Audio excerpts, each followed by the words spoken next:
Hey, I'm getting my stuff set up. I should have already had it done, but I remembered at the last minute that I had this little stand that I could use with this phone, and so I'm like, oh hey, and I like using my phone better than the computer because it's got a better camera on it. So anyway, if you don't know who I am Melanie Campbell. I own Educating Campbell's, as well as another business. It's a service-based local business here, and Educating Campbell's is a blog that helps equip homeschooling families with the tools that they need to be successful. So I started doing these Q&A sessions on Fridays so that we could answer some questions for you and take away some of the guesswork. As far as homeschool goes, a lot of people, they are scared of just the process. I think they just get overwhelmed with it, and so I have written a book. Hey Michelle. I've written a book on how to get started homeschooling in 8 steps, and there's a checklist, and the book is free. There is a resource workbook to go with it. It doesn't cost much. It's $5, but it's not a necessary. It's just more of a convenience. So if you're interested, I am going to link that in the comments after we get done. I'll have to do that from the computer, but I'll do that as soon as I'm done. I'm going to try to keep this short and sweet today because I'm tired, and whenever I posted earlier about this, I said I'd tell you why. Well, I'm 31 weeks pregnant today, so I'm not sleeping real good anyway, and last night was a little rough. So my husband is a night owl, and I like to go to bed, maybe 9:30, and I lay down with our youngest. He's 3, and he lays down with me, and he'll go to sleep, and whenever he gets done sleeping, whenever he gets to sleep good, his daddy comes in whenever he's ready to go to bed, and he takes him to his bed. Well, last night, I woke up, I think it was about 20 to 1, and I was like, I couldn't figure out why I woke up. Well, I think it was pretty much because my husband was snoring. He had already moved the baby, and he was snoring in the bed next to me.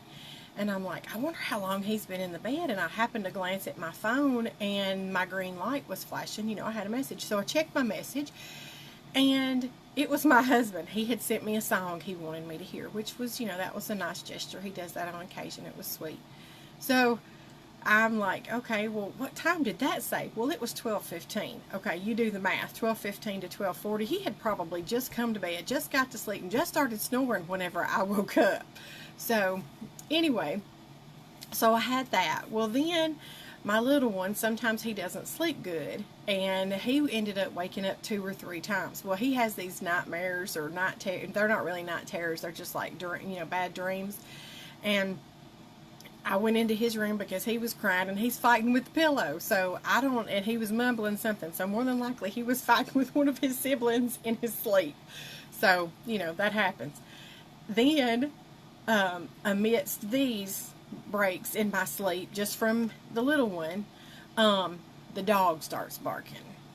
Okay, well, for the past couple days, we've had a bull out. It's my dad's bull, and can't seem to get him put back in the fence because he acts like an idiot, and he starts kicking dirt and doing the bull things and makes the kids scared, and so we just kind of don't like him.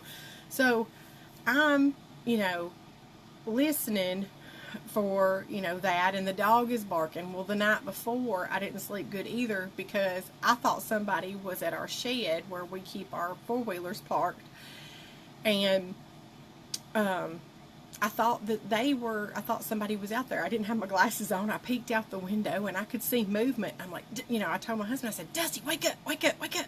Somebody's out the shed. Well, then I grabbed my glasses and put them on, and by the time I get my glasses on, the bull has turned. It is the bull. He is out at the shed, and it was a good thing it was just the bull, because my husband didn't wake up.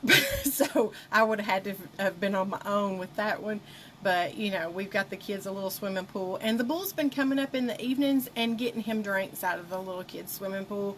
So, you know, I really we need to try to get him put back where he goes. But, you know, last night, too, my husband also sleepwalks. And last night we got a phone call in the middle of the night. We have a septic business, and it was a septic call in the middle of the night, and nobody said anything. It was a text message or something like that came in over the phone, and all they said was, "Hey," and this was at like 2 something, 3 something this morning. I was not a happy camper. I just knew it was going to happen again because somebody had gotten the wrong number, and I figured they would continue. They didn't, but that ringing phone woke my husband up.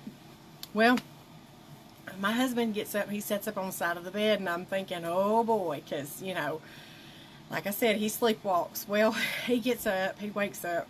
I thought he was awake. He wasn't awake. He was sitting on the edge of the bed. I'm like, "You okay?" And he started talking about going to work. And then he was trying to look out the window and said that he needed to go on out. And I'm like, no, you don't. No, nobody's out there. No, nobody's out there. Nobody's working. Everybody's asleep. No, they're working. They're out there working. No, Dusty, they're not working. Everybody's asleep. It's in the middle of the night. So I finally, you know, he got up, he went on to the bathroom, but I have to keep a watch because if I don't, he'll end up somewhere else in the house. So, you know, I watched for him, and sure enough, I had to call for him. I had to holler at him and tell him, "Come on, you know, get back in here." And he's like, "Huh?" And I think at that point he woke up, but he has locked himself out of the house before, and in the middle of the night, and had to knock on the door for me to let him back in. And I was afraid to go to the door because I didn't know it was him that was outside. I just thought he was in the bathroom.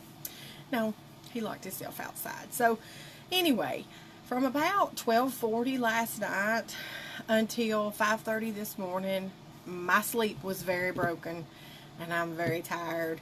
You know, if you can't tell that, that's good, because that means my makeup's working and it's covering everything, the dark circles in the bags. But I'm going to go on and start our questions now. We've got 3 questions. I'm going to go ahead and give you a rundown of the 3 questions, and then I'll give you the answers for those. When can I, or when should I, enroll my child in homeschool? Well, we talked last week about you know, that you can start them as early as you want to. You can start them in kindergarten, or you can start them in pre-K if you want to, but you don't have to register them for pre-K for homeschool. But as far as when would be a good time to enroll them, it's usually like at the beginning of the school year. Now, if something happens mid-school year and you're not, you know, and you need to pull them out to homeschool them, that's fine too. You can do that. There are ways to do that. I've written a post on how to do that on my blog. It's up on my website. But, you know, you can do it in the middle of the school year. It's not like it's unheard of. We've done it. I've pulled my kids out of public school at the beginning of the school year before school ever started. We started with homeschool, and then I've pulled them out in the middle of the school year, and we've started in the middle. So we've done it both ways. It can be done. But it, you know, with me, it just, you know, I like a clean, fresh start. So it would be, you know, I tried to do it at the beginning of the school year. The second question is, well, I started answering them before I got finished. Can I homeschool if I work part-time, full-time, or from home? And the third question is, how do I take the first step to homeschool? Okay. The second one, because I already answered first. Preferably, let's see. Can I homeschool if I work part-time, full-time, or from home? Yes, absolutely. Lots of moms work and they homeschool. I'm one of them. Some work full-time, some part-time. Some of them work from home. You can work your school hours around your work schedule. So if you want to do school in the evening with your kids, you can do that. If you work the evening shift and need to do it in the morning, that's fine too. You can do that too. It doesn't matter. Just so you get those 4 hours in the state of Tennessee, you have to have 4 hours a day for 180 days of the year. So as long as you get those in, they don't care when you do it. So you know, and like I said, I work from home. We when school starts back for us, because we're not in school right now, but whenever starts back for us, we do like a morning session and we do an afternoon session for my older kids. For my littler ones, we try to get it all done in the morning so that whenever they're doing their nap time, then I can pick up with the older kids and work with them during nap time, like, you know, things that might be a little confusing for them, math or something like that, something that's a little harder. Sometimes they need a little help with that. So, and that's the best time to do it. It's when everybody else is napping. So, and I also, that's whenever I get some of my work done too. I get the older boys taken care of, and then I can sit down and I can work the businesses that we have from home. So, you know, and a lot of the time during the day, I end up having to let the answer machine answer the phone for me, because I can't get to it all. And my kids have to come first, and, you know, I let their schooling come first during certain times. There are things that I can give them to do that they do work on independently that they would rather do by themselves. And we have no problem. There we go. We have no problem, you know, with them being able to work independently. The littler ones, they need a little more observation and a little more guidance, but the older ones can pretty much do some things on their own, which allows me to be able to work my business from home. And setting boundaries is important. A lot of people think because you homeschool and because you're at home and you work from home that, I mean, I don't know, it just seems like it's a mindset that they're not real sure that you're really working. And some days I work harder for my business than I've ever worked for anybody else.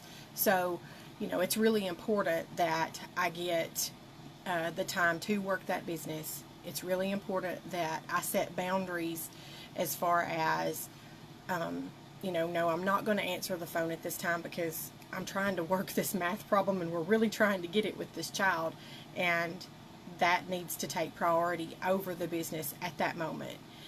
That can change from moment to moment sometimes, but, you know, you have to set boundaries for your time, and you have to set, you have to make sure you understand your priorities.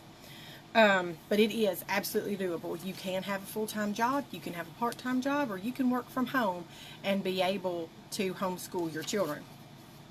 Absolutely, I would say that, you know, probably being able to work from home is probably the easiest solution, but it can be done. It can be done when you work full-time. I have, there's several groups on Facebook that I'm in, and there are moms in there that they work full-time. So, let's see. How do I take the first step to homeschool? Well, the first thing you need to do is download my free ebook. I'm going to leave a link for that in the comments so that you can get that free copy. There's a checklist with it. If you don't know where to start, that's where you start. It's a step-by-step guide that tells you exactly what you need to do. And it's got a checklist in there, and it's got, if your child is in public school or has ever been enrolled in public school, you'll have to withdraw them. There's a free letter of withdrawal included in there, and you can just print it off and then send it in. But there's certain steps, and I broke it down into steps because that's the way I would have wanted it whenever I was starting out. Because there's so much information, it can be overwhelming. So it's just better to have it in little bite-sized chunks. And if you have it in little bite-sized chunks, then you can check it off your list as you get that one step done. Okay, check, you're done. So, you know, and just move on to the next. So, like I said, there is a resource workbook that goes with it. It's just full of convenience resources that will help you break down the steps that I've given you in the ebook. It's not absolutely necessary. I would love it if you'd make a purchase, and you know, it's only $5. I would love it if you'd make a purchase, but if you decide not to, that's fine too. You just need the book to help get you started. It's got the steps in it, and the workbook has the resources to help you dig a little deeper and help you work through those steps. But You can also find it on my website at educatingcampbells.com. There should be a bar across the top that comes up whenever you're on there, or a pop-up window that will come up that will ask you, if you'd like to have the free ebook, and you just leave your name, your email address, and we'll get it right to you. It's free. So anyway, if you have any more questions, you can leave them in the comments, and I'll be happy to answer those for you. You can private message me, and I would also be able to answer that if you'd rather me private message you your answer back. So but that's all I've got for you guys for today. Thanks for watching, and I appreciate your time. Thanks. Bye bye.